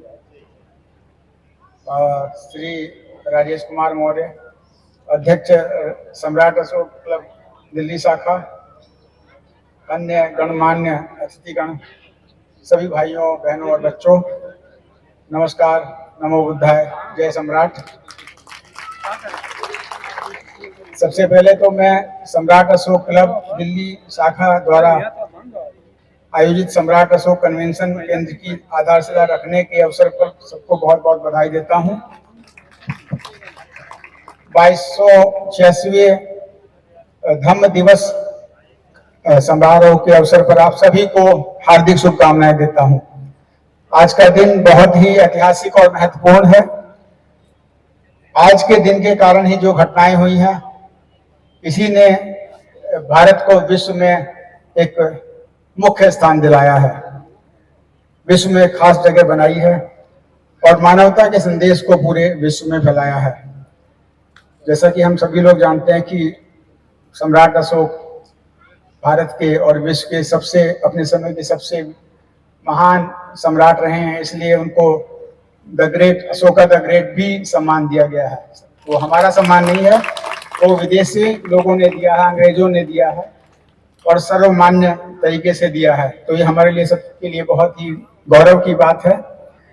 और जो उन्होंने जिस धर्म को उन्होंने एक युद्ध के बाद स्वीकार किया, वह भी एक बहुत ही महत्वपूर्ण चीज है और मानवता के क्षेत्र में बहुत महत्वपूर्ण कदम है। जैसा कि हम जानते हैं कि जिस तरह से उन्होंने हर क्षेत्र में भगवान बुद्ध के धर्मों के अच्छे वचनों का शिलालेख के रूप में प्रचार किया, वो आज भी हमें जगह जगह पर खुदाई पर मिलती रहती हैं। 84,000 स्तूपों का निर्माण किया, तो उसमें सारे अभी मिल नहीं पाए हैं। तो जहाँ भी खुदाई होती है, चाहे मकान बनाने के लिए हो, चाहे मीनार बनाने के लिए हो, वहां पर शिलालेख निकलते हैं, वहां पे बुद्ध विहार निकलते हैं। तो ये एक अमर कथा उन्होंने बनाई है, जिसके लिए हम सबको बहुत ज्यादा गर्व है। और जिस तरह का संदेश उन्होंने पूरे विश्व में दिया है, बौद्ध धर्म का प्रचार पूरे एशिया में उनकी वजह से फैला। आज जो जापान में बौद्ध धर्म है, जो चाइना में बौद्ध धर्म है, बर्मा में है, म्यांमार जिसको बोलते हैं, वहाँ वो सम्राट अशोक की वजह से है। और यहाँ से यहाँ पर भी जो उन्होंने बरगद की तरह उसकी जड़ें फैलाई, आज हम देख सकते हैं कि भगवान बुद्ध की जो विशाल प्रतिमाएं हैं वो वहीं पे बन रही हैं, जिनकी आप कल्पना भी नहीं कर सकते। और वहीं से वो बीज जो हमने सम्राट अशोक ने बाहर फैलाया था, वही वापस आके यहाँ पर फिर से वृक्ष बन रहा है। तो ये भी हमारे लिए बहुत अच्छी बात है। हमारे हर महत्वपूर्ण जगह, सरकारी स्थान पर जो ये सम्राट अशोक का भारतीय चिन्ह है, ये सभी जगह विद्यमान है। हर नोट पे ये विद्यमान है, हर जगह सम्राट अशोक हैं।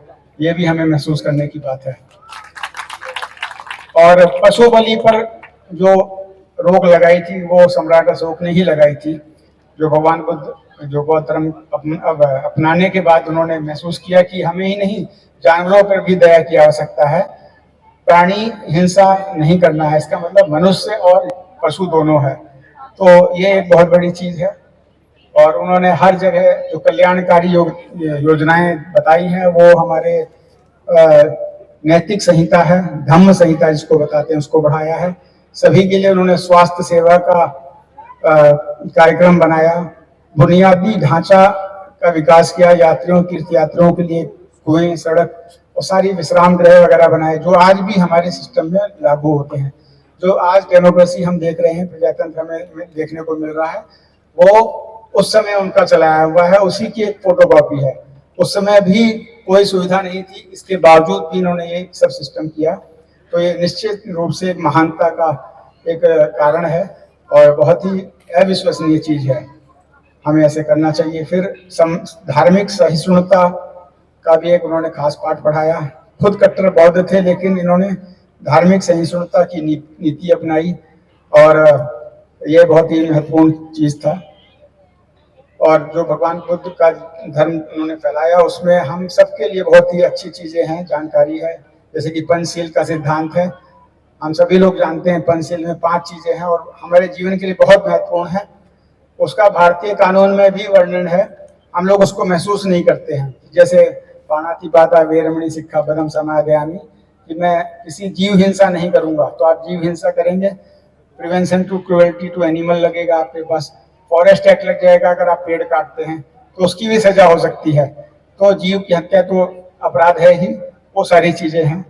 फिर है आदिन्ना दाना, चोरी नहीं करूंगा, चोरी करेंगे, फॉर्जरी करेंगे, चीटिंग करेंगे तो उसमें भी आप जेल जाएंगे, तो ये कानून से भी समर्थित है।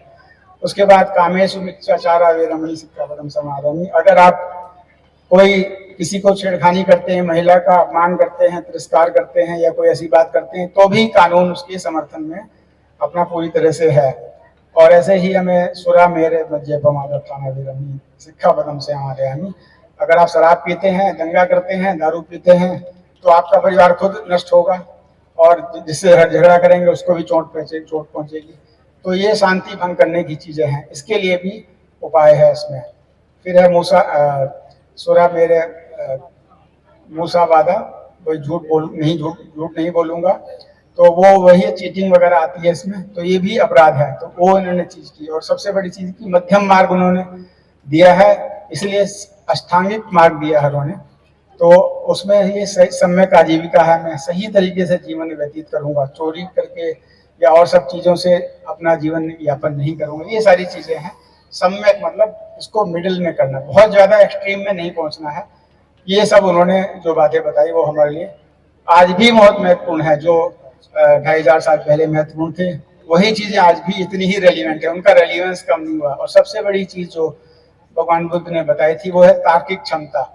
मनुष्य और जानवर में यही फर्क है कि जानवर भेड़ की तरह होता है, एक जगह हाँक दीजिए तो वो चलने लगेगा, लेकिन इंसान सोचता है, समझता है, और जो नहीं सोचता वो फिर भेड़ों की श्रेणी में ही आ जाता है। तो सबसे बड़ी चीज है हमारी तार्किक, जो भी कोई चीज आपको बताई जाए उस पर तर्क करिए, उसको समझिए और तभी आप उसको मानिए, नहीं तो मत मानिए। आपको कोई कुछ नहीं बिगाड़ सकता, आपके दिमाग में कोई ऐसे भुट्टी नहीं डाल सकता कि जो बता दिया आप मानने लगे। इसलिए अपना दिमाग हमेशा सतर्क रहें। आप सतर्क रहेंगे तो इंसानियत की श्रेणी में रहेंगे, मनुष्य रहेंगे, और वही हमें करना है।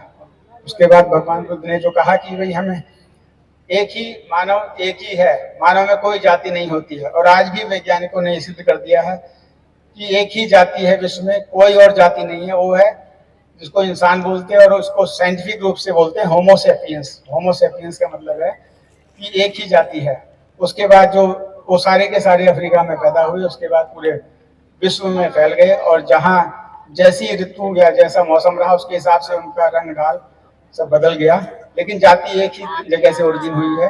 तो हमें जो ये विश्वास करके रखना है कि होमोसेपियंस एक जाति है, उसका बंटवारा या तो भौगोलिक कारणों से हो गया कि समुद्र के कारण लोग अलग हो गए, मिल नहीं पाए, पहाड़ों के कारण कुछ लोग चाइना जैसे और भारत अलग हो गया, और कुछ लोग आर्टिफिशियल डिवीजन बन गया जो कि नेचुरल नहीं है। तो हमें मानना है कि एक ही जाति है और हम सब लोग एक ही जाति के लोग हैं, किसी को हीन भावना का शिकार नहीं होना है।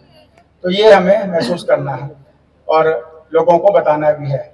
और एक मैं अपने बारे में बता दूं कि जो मैंने एक भारतीय संविधान को कविता के रूप में लिखा है, उसका नाम संविधान काव्य है। एक बच्चों की किताब लिखी थी मैंने आज से करीब 22 साल पहले, उसका नाम है हर बच्चा बन सकता है जीनियस। वो छोटी सी पुस्तक है, हर माता पिता को पढ़नी चाहिए, अपने बच्चों को पढ़ाना चाहिए। उसमें बहुत सारी चीज़ें हैं, तरीके हैं, याददाश्त कैसे बढ़ाएं, कैसे पढ़ें, कैसे बच्चों के साथ ट्रीटमेंट करें, वो चीज़ है। और अभी जो मैंने एक किताब लिखी है उसका नाम है न्याय महाकाव्य। न्याय महाकाव्य का मतलब है कि जो नए एक्ट आए हैं, जो पहले IPC, CRPC और इंडियन एविडेंस एक्ट थे, जो नए BNS और BNSS आए हैं, उसको मैंने कविता के रूप में किया है। उसमें 1100 से ज़्यादा पद हैं और इसलिए उसका महाकाव्य का नाम दिया है। पूरा ही जो आपके IPC वगैरह है वो नए रूप में आपको आसानी से समझ में आ जाएंगे। जो हमारे लोग एडवोकेट्स हैं या बच्चे हैं, लॉ स्टूडेंट्स हैं, उनके लिए बहुत ही अच्छी पुस्तक है ये। अभी ऑनरेबल एलजी साहब दिल्ली ने उसको रिलीज किया था। तो ये इसलिए जरूरी है कि संविधान हम जानेंगे नहीं तो हम अपने अधिकार को कैसे समझ पाएंगे, तो इसलिए जरूरी है। इसी प्रकार से अगर आपराधिक कानून भी है, अगर हम जानेंगे नहीं तो हम अपनी रक्षा कैसे कर पाएंगे, दूसरों की रक्षा कैसे कर पाएंगे। ये सारे कानून मानवता पर आधारित हैं और हमारे लिए बहुत महत्वपूर्ण है और हमको पढ़ने चाहिए। इसलिए मेरा मिशन ये भी है कि लोगों को शिक्षा दें, लोगों को समझाएं और चीज़ों को, जो मुश्किल चीज़ों को आसान बनाकर लोगों के सामने पेश करें। तो यही मैं कुछ कहना चाहता था आपसे। आप सभी को इस शिला आधारशिला रखने पर बहुत बहुत मुबारक हो। शिला का मतलब फिर वही शिलालेख पे आ जाता है। ये भी एक शिलालेख है जो आगे रहेगा अनंत काल तक। तो ये सब सम्राट अशोक की परंपरा है। इसके लिए फिर मैं आपको बहुत बहुत हृदय से बधाई देता हूँ। और किसी को भी कोई भी बात कहनी है, समझनी है, तो आप इनसे संपर्क करके मेरे से संपर्क कर सकते हैं। कोई भी किसी भी समय फोन कर सकता है, बात कर सकता है। जो भी मेरे पास होगा मैं बन सकूँ। वो नंबर अगर नोट करना चाहें तो नोट कर लें, 9868885588। इसमें बहुत सारे पंचशील और अष्टांगिक मार्ग हैं। 9868885588। ठीक है, और बाकी पूछ सकते हैं। फिर से बताऊं? Okay, thank you very much. 9868885588। So thank you very much. नमो बुद्धाय, जय सम्राट। विश्व गुरु तथागत गौतम बुद्ध के चरणों में नमन करते हुए खंड खंड भारत को अखंड बनाने वाले सम्राट अशोक को नमन करती हुई और हमारी इस पवित्र वसुंधरा पर जितने भी महान पुरुष एवं महिलाएं हुई हैं उन सभी को नमन करते हुए हमारे बीच पूज्य भंते जी बैठे हुए हैं, उनको मेरा वंदामी, और हमारे अतिथिगण और जो भी लोग यहाँ उपस्थित हैं, आप सभी को मेरी तरफ से नमो बुद्धाय। जय भारत, जय संविधान। एक बार सभी लोग बोलेंगे, सम्राट अशोक। अभी आवाज नहीं आई, अमर रहे, आप लोगों को बोलना है। सम्राट अशोक, सम्राट अशोक। देखिए, हमारी बुद्ध रीति में यह परंपरा है कि सबसे पहले हम भगवान बुद्ध को नमन करते हैं, तत्पश्चात आगे की ओर बढ़ते हैं। तो मैं भी उसी परंपरा पर चलती हुई सबसे पहले भगवान बुद्ध को नमन करूंगी, उसके बाद में आगे की ओर। नमन करूं मैं बुद्ध को और बेअस नवाऊं मात, हम दीनन की लाज तो बुद्ध तुम्हारे हाथ। बोलिए भगवान बुद्ध की। तो आप सभी लोग भी मेरे साथ में बोलेंगे, तथागत तुम्हें मेरा कोटि नमन, तथागत तुम्हें मेरा कोटि नमन। सिखाया है जग को तुमने, सिखाया है जग को तुमने प्यार और अमन, तथागत तुम्हें मेरा कोटि नमन, तथागत तुम्हें मेरा कोटि नमन। और देखिए भगवान बुद्ध ने क्या किया था। करुणा के सागर तुमने हंस बचाया, पीर हरी थी लेके गोद में उठाया। भगवान बुद्ध ने बहुत ही छोटी उम्र में एक हंस के प्राण बचाए थे। अपने कष्ट को, अपने शरीर को कष्ट दिया था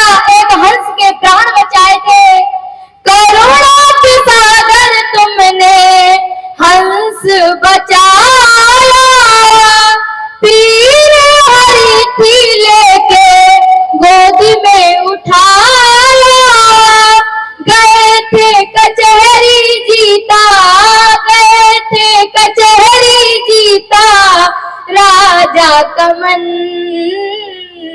तथागत तुम्हें मेरा कोट नमन। तथागत तुम्हें मेरा कोट नमन। आप सभी लोगों में अभी थोड़ा सा आलस लग रहा है। आज हम सभी ये मौका हम सभी को बहुत ही सौभाग्य से मिलता है कि हम सभी एकत्र हो पाते हैं और अपनी बात को सभी के बीच में रख सकते हैं। तो आप सभी इस मौके का आनंद उठाइए और सभी लोग एक बार बोलेंगे, महान सम्राट अशोक, महान सम्राट अशोक। अभी भी आवाज नहीं आई आप सभी की। सभी लोग बोलेंगे, महान सम्राट अशोक, महान सम्राट अशोक। तथागत तुम्हें मेरा कोट नमन। तथागत तुम्हें मेरा कोट नमन। और देखिए सम्राट भगवान बुद्ध ने क्या किया था। माता पिता पत्नी और छोड़ा पुत्र प्यारा, ज्ञान करूंगा हासिल मन में ये धारा। भगवान बुद्ध ने अपना राजपाट महल इतनी सुख सुविधाओं को छोड़कर वन में 6 साल भारी तपस्या की, इतना दुख उठाया, अपना राजपाट छोड़ दिया हम सभी के लिए, जो कि आज हम सभी अच्छा जीवन जी पा रहे हैं।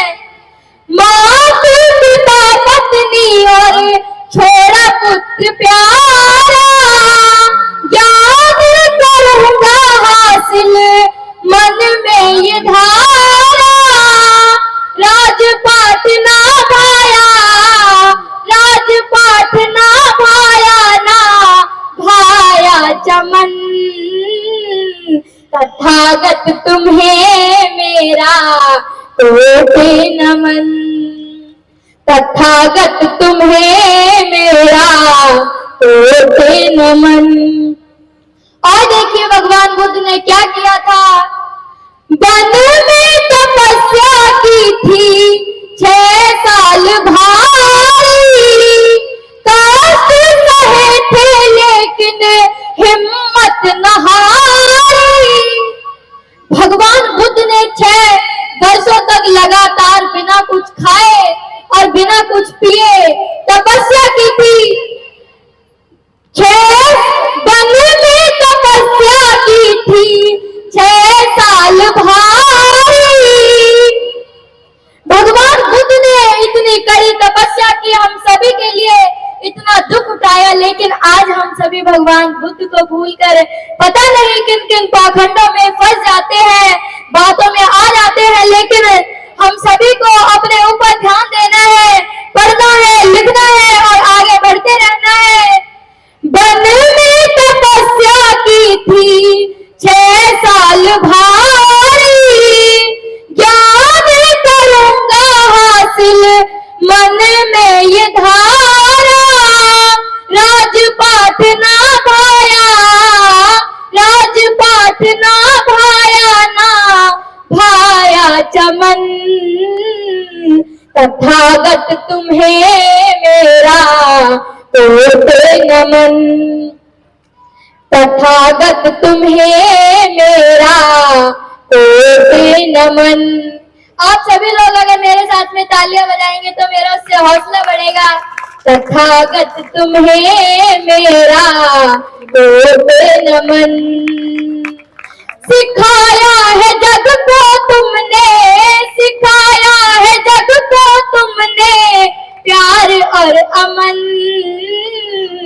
तथागत तुम्हें मेरा कोट नमन।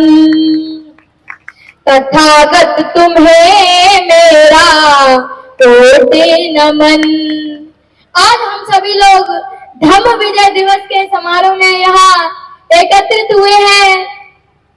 तो शाक्य वंश के भूप अब हुए अशोक महान, बुद्ध धम्म में आए कर पाया था सम्मान।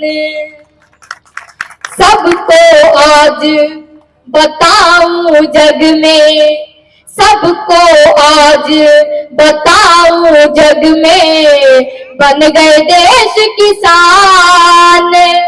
और बुद्ध धम्म में आकर अब तो बने अशोक महान। सुनो अब बात हमारी, सीख लो इनसे भारी। सुनो अब बात हमारी, सीख लो इनसे भारी। सबको आज बताऊं जग में, सबको आज बताऊं जग में, बन गए देश किसान। बुद्ध धम्म में आकर अब तो हुए अशोक महान।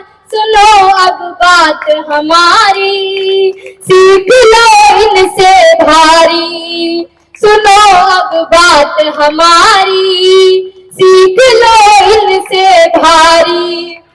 और देखिए भगवान बुद्ध ने क्या किया। थाईलैंड, यूनान, सीरिया, कुशीनगर, श्रीलंका, जगह जगह स्तंभ लगवाए, कीनी नाही शंका। जगह जगह स्तंभ लगवाए, कीनी नाही शंका। बने उपासक सबका करते, बने उपासक सबका करते, भारी नित सम्मान। सुनो अब बात हमारी, सीख लो इनसे भारी। सुनो अब बात हमारी, सीख लो इनसे भारी। भगवान बुद्ध ने थाईलैंड, यूनान, सीरिया में, पूरे विश्व में अशोक स्तंभ लगवाए थे और बुद्ध धर्म का प्रचार किया था। और देखिए प्रज्ञाशील और करुणा से, प्रज्ञाशील और करुणा से, प्रजा सुखी अति भारी। पंचशील की लहर दौड़ रही, मैं कोठी फुलवारी। पंचशील की लहर दौड़ रही, मैं कोठी फुलवारी। भारत वर्ष में गौरव पाया, भारत वर्ष में गौरव पाया, बनी अलग पहचान। सुनो अब बात हमारी, सीख लो इनसे भारी। सुनो अब बात हमारी, सीख लो इनसे भारी। सबको आज बताऊं जग में, सबको आज बताऊं जग में, बन गए देश किसान। बुद्ध धम्म में आकर अब तो हुए अशोक महान। सुनो अब बात हमारी, सीख लो इनसे भारी। सुनो अब बात हमारी, सीख लो इनसे भारी। सुनो अब बात हमारी, सीख लो इनसे भारी। सम्राट अशोक, सम्राट अशोक, बोलिए भगवान।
बहुत बहुत धन्यवाद।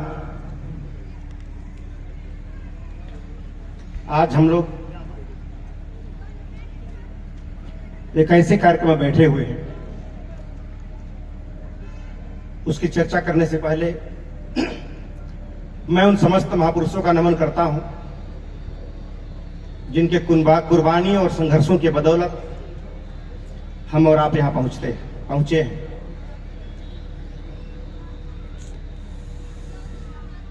आज जब मैं कल रात को जब यहां जमीन पर मैं सोया हुआ था, ऐसे ही खुले धूल में ही शाम को कल,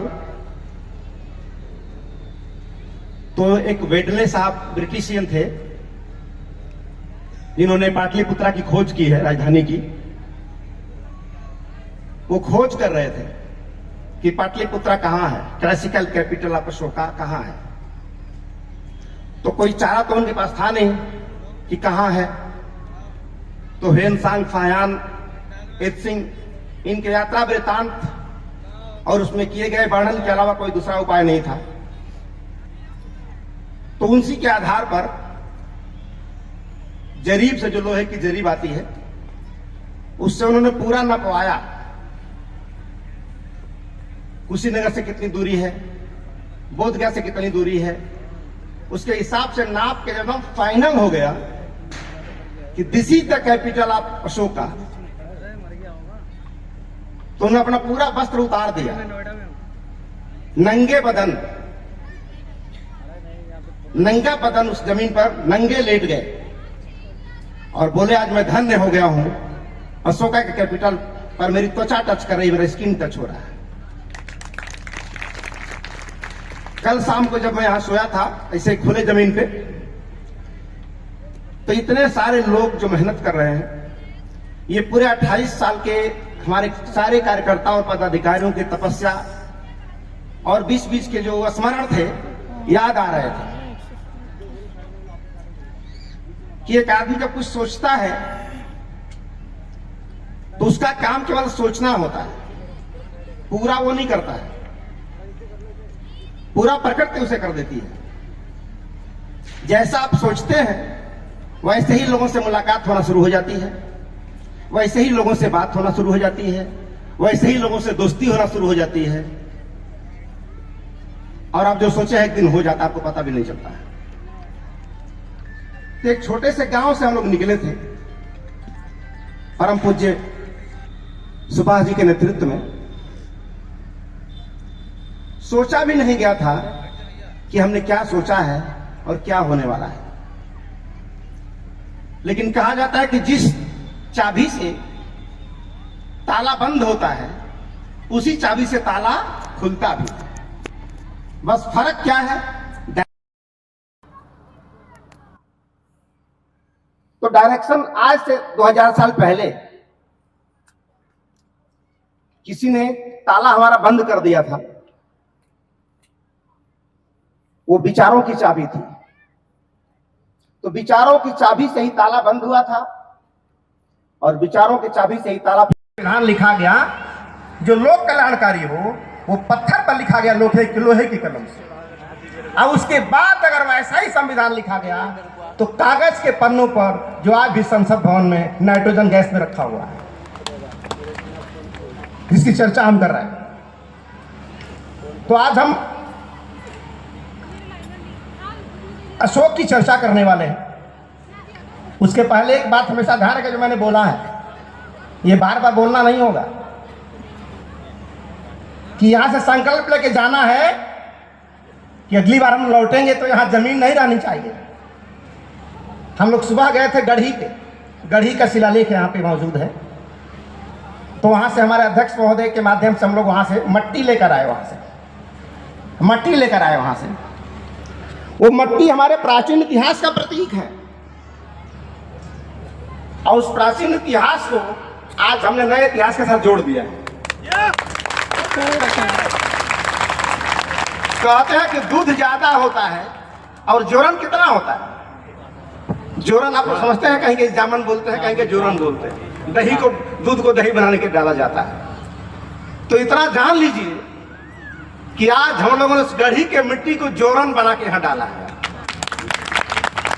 और जोरन दही में बदल जाए इसके लिए दूध गर्म होकर ठंडा होना तो जरूरी है ही है, लेकिन दूध का स्थिर होना बहुत जरूरी है।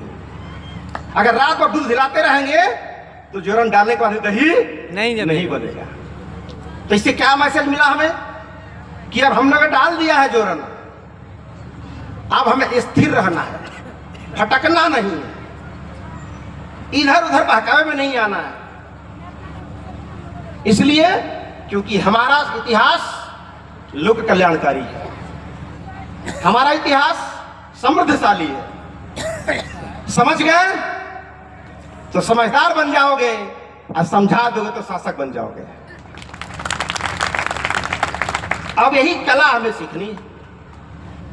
और आज जो जमीन ली गई है, आने वाले भविष्य में हमारा रिसर्च सेंटर बनने वाली है, रिसर्च करने वाली है। क्योंकि भगवान बुद्ध के बाद जितने लोग कर रहे हैं वो सब रिसर्च कर रहे हैं। तो सर्च किसने किया था? तो दुनिया में जितना खोज करना था, जिसको सर्च करना बोलते हैं, वो भगवान बुद्ध ने कर दिया है। उसके बाद जितने लोग करेंगे वो रिसर्च कहलाएगा।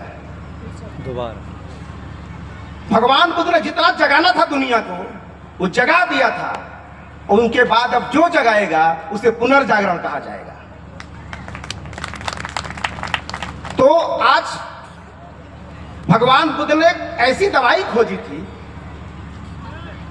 आज हम एक आईएएस पैदा कर सकते हैं, एक पीसीएस पैदा कर सकते हैं, एक डॉक्टर पैदा कर सकते हैं, इंजीनियर पैदा कर सकते हैं, लेकिन आज भी हम इतना विकास के बावजूद एक अच्छा इंसान पैदा नहीं कर पा रहे हैं। क्यों नहीं पैदा कर पा रहे? अभी आईएएस का पेपर आउट हो जाए और केवल आपको पता चल जाए, तो कोशिश करेंगे ना कि फुल मार्क पाए परीक्षा में, क्योंकि पेपर आउट हो चुका है। तो एक छोटी सी परीक्षा का पेपर आउट होता है, कितनी खुशी है। लेकिन भगवान बुद्ध ने आज से 2000 साल पहले एक अच्छा इंसान होने का पेपर आउट कर दिया था, कि जिनको ये 5 प्रश्न हल कर देगा वो एक अच्छा इंसान बन जाएगा। और इतना पेपर आउट होने के बावजूद भी हम ऐसे डॉक्टर बन पाए जो बनने के बाद डॉक्टर किडनी निकाल रहे हैं, एक अच्छा आईएएस बन पाए, बनने के बाद घोटाला कर रहे हैं, नेता बन पाए, उसके बाद जाके क्या कर रहे हैं सब देख रहे हैं। यानी डिग्रियां हासिल वहां से कर लिया, वो पद हमने पा लिया, लेकिन इंसान हम बन नहीं पाए, क्योंकि भगवान बुद्ध को आज भी हम फॉलो नहीं कर पा रहे हैं। तो भगवान बुद्ध प्रवचन की सामग्री नहीं है कि बड़ा अच्छा डॉक्टर साहब बोल रहे थे, मेरे अच्छा बोलने से क्या फायदा आपका होने वाला है? मैं अच्छा तैरता हूं तो पार मैं उतरूंगा, आप तो डूबी जाएंगे। तो भगवान बुद्ध ने कहा कि आप कितने ज्ञानी हो, कितना जानकार हो, यह 2 कौड़ी की बात है। रिजल्ट तो ज्ञानी होने से नहीं आएगा, रिजल्ट तो करने से आएगा। और आप सब लोगों ने ये 6 साथी खाली कह के छोड़ दिए होते, ये जमीन सामने होती, लेकिन जो हमने सुना उसको जाड़ा समझाना, गर्मी समझाना, बरसात समझाना, लागू कर दिया। ऐसे ऐसे लोग सहयोग किए हैं इस जमीन में कि सुन के रोआ सिहर जा रहा है। एक आदमी के पास 5563 रुपया नहीं था देने के लिए, आज मुझे खबर मिली है उस 5563 को पूरा करना अपनी मोटरसाइकिल बेच दिया उसे देने के लिए। आज खबर मिली है कि हमारे कार्यकर्ता किसी के घर गए थे, किसी के घर गए थे, तो उनको पता चला कि 5563 देना है। वो घर में जाके पूरा जोड़ रहे थे, 5563 हुआ ही नहीं, 5563 हो ही नहीं रहा था। तो उनके पास एक गुल्लक रखा हुआ था, गुल्लक जिसमें 1 रुपया इकट्ठा किया गया था। उस व्यक्ति ने अपना गुल्लक तोड़ करके 5563 पूरा किया है। और आज जमीन तो रजिस्ट्री हो गई, लेकिन आज वो इंसान दुनिया में नहीं है। आज उसे खुशी हो रही होगी, देख रहा होगा भीड़, तो अच्छा लग रहा होगा कि मैं नहीं हूं, लेकिन जिस काम के लिए मैंने किया था वो काम पूरा हो गया। तो काम अगर बड़ा है तो शहीद तो होना ही पड़ेगा, रूप चाहे जो भी हो। और सारे कार्यकर्ताओं इसका नाम हमने क्या दिया है? प्रतिष्ठा का प्रतिष्ठान। ये हमारी प्रतिष्ठा का प्रतिष्ठान है। और शायद अगर ये बिल्डिंग बन के तैयार हुई तो दुनिया का पहला ये बिल्डिंग होगी जिसमें इतना ज्यादा नाम लोगों का लिखा होगा उस दीवारों पर। हमारे ख्याल से green book world of record में उसका नाम होगा, दीवारों पर इतना नाम लिखा रहेगा। क्यों? ये भावना कैसे आई? हमने कहा कि डॉक्टर सच्चिदानंद मौर्य तो यहाँ बोल रहे हैं, सब लोग जानने गए आदमी है, लेकिन जो यहाँ दर्री बिछा रहा उसको कौन जानता होगा? जो पानी हमारा भाई पिला उसको कौन जानता होगा? जो हमारे लटिया महोत्सव में रात को ठंडे में चौकी के नीचे सोता होगा उसको कौन जानेगा? तो सबका नाम इस इतिहास में दर्ज होना चाहिए। और हमारे सारे कार्यकर्ताओं ने 5563 वो मानक सबने डाला। और ये प्रेरणा कहां से मिली? मैं रोज अपने स्पीच में बोलता था कि इतिहास का छात्र बनने के साथ साथ इतिहास का पात्र बनने की भी कोशिश करो। तो आज वो जितने नाम छप गए हैं उस लिस्ट में, वो सारे लोग इतिहास का पात्र बन चुके हैं। अब उन्हें पढ़ा जाएगा आने वाले समय में। तो कोई भी व्यक्ति इसको हल्के में नहीं लेगा जो कुछ हो रहा है। आज ये हल्का लग रहा है, लेकिन आने वाले समय बहुत कुछ होने वाला है। चले आए यहां पे आज, कितना अच्छा लग रहा है ये देख करके। तो आज ज्यादा नहीं बोलना है, बस समय खत्म करना है। तो आप सब के ज्यादा ना बोलते, बस इतना ही जानूंगा, समय बोलने का बहुत आएगा। बस इतना ही मैं निवेदन करूंगा आज कि साथी हाथ बढ़ाना, एक अकेला थक जाएगा, मिलके बोझ उठाना। मिलके हम लोग जीतेंगे, पक्का जीतेंगे। और एक बार हाथ उठा के सब लोग बोलिए, पक्का जीतेंगे, पक्का जीतेंगे, पक्का जीतेंगे, पक्का जीतेंगे, पक्का जीतेंगे। सत्यमेव, सत्यमेव, सत्यमेव। Thank you. विषमतावादी विचार से ताला बंद हो गया था और समतावादी विचार से ताला खुलेगा। आज तो हमारे कुछ साथियों ने इसकी कल्पना की थी कोरोना कांड से पहले। शत्रुघ्न जी और दिल्ली प्रदेश के अध्यक्ष महोदय राजेश जी, हरिराम जी,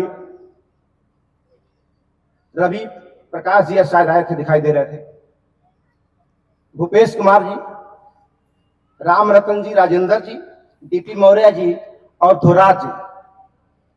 इन कुछ लोगों ने मिलकर इस सपना देखा और अपने सपने को लोगों में ट्रांसफर किया। तो कहते हैं ना कि सपना अगर कोई देखता है तो ट्रांसफर आप कहां करते हैं? उपजाऊ जमीन में या ऊसर जमीन में? तो बीज आपके महत्वपूर्ण है, लेकिन ऊसर में आपने ट्रांसफर किया तो उसके अंदर जमने की क्षमता है, पैदा होने की क्षमता है, लेकिन जमीन वो दोषी है कि जमने नहीं देगी उसे। लेकिन आज जब इन्होंने ट्रांसफर किया अपने सम्राट अशोक क्लब के कार्यकर्ताओं में, अधिकारियों में, तो इतनी जमीन उपजाऊ निकली, इतनी जमीन उपजाऊ निकली कि कोरोना काल में जहां कंपनियां बंद हो रही थी, कंपनी में ताले लग रहे थे, बड़े बड़े धुरंधर कर्मचारियों को बाहर निकाल रहे थे पैसे के अभाव में, उस समय हमारे बहादुर कार्यकर्ताओं ने उस कोरोना काल में जहां दुनिया ठहर गई थी, उस काल में 1.5 करोड़ रुपए इकट्ठा किया इन लोगों ने। रोआ शहर जाता है सुन के, उस काल में 1.5 करोड़ रुपए इकट्ठा किया। और कहीं जाने का टाइम भी नहीं था, ऑनलाइन जूम पे ऑनलाइन बात होती थी लोगों से, जूम पर भी डर के मारे जाम लगा के बात होती थी। उस काल में अगर आप लोगों ने जमीन रजिस्ट्री कराई है तो निश्चित रूप से आप सभी लोगों का मैं तहे दिल से अभिनंदन करता हूं। और आज जो आधारशिला रखी गई है,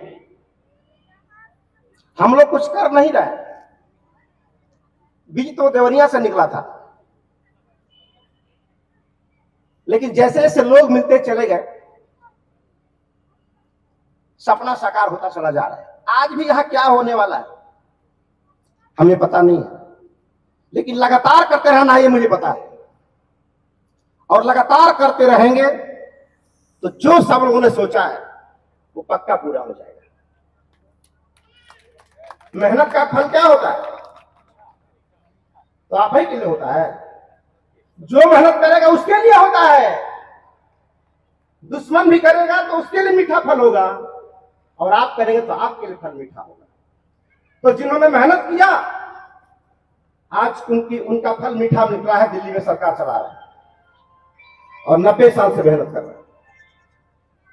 सचमुच अगर आपने मेहनत किया होता तो आज वो नहीं आप होते। तो कहीं ना कहीं तो कसर है। पानी अगर 100 डिग्री पे गर्म होता है तो गरीब के लिए भी, अमीर के लिए, पढ़े लिखे के लिए भी, जवान के लिए, सबके लिए 100 डिग्री पे गर्म होता है। और हमारे हाथ में 100 डिग्री पे लाना हमारे हाथ में नहीं है। बस आग लगाए रहना हमारे हाथ में है। आपके हाथ में भी नहीं रहेगा, वो हो के रहेगा वो। तो आज बड़ी खुशी हो रही है कि पूरे भारत के लोग यहां उपस्थित हैं। और संकल्प और विकल्प में ही अंतर होता है। संकल्प उसे ही कहता है जिसका कोई विकल्प ना हो।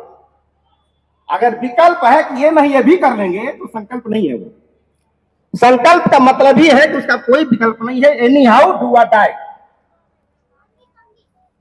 तो आज सारे लोगों ने संकल्प लिया आज से करीब 1.5 साल पहले। आज सभी लोग फिर यहां से संकल्प लेना है कि आज ये जमीन है, लेकिन अगली बार हम यहां आएंगे तो जमीन नहीं रहेगी, मकान रहना चाहिए यहां पे।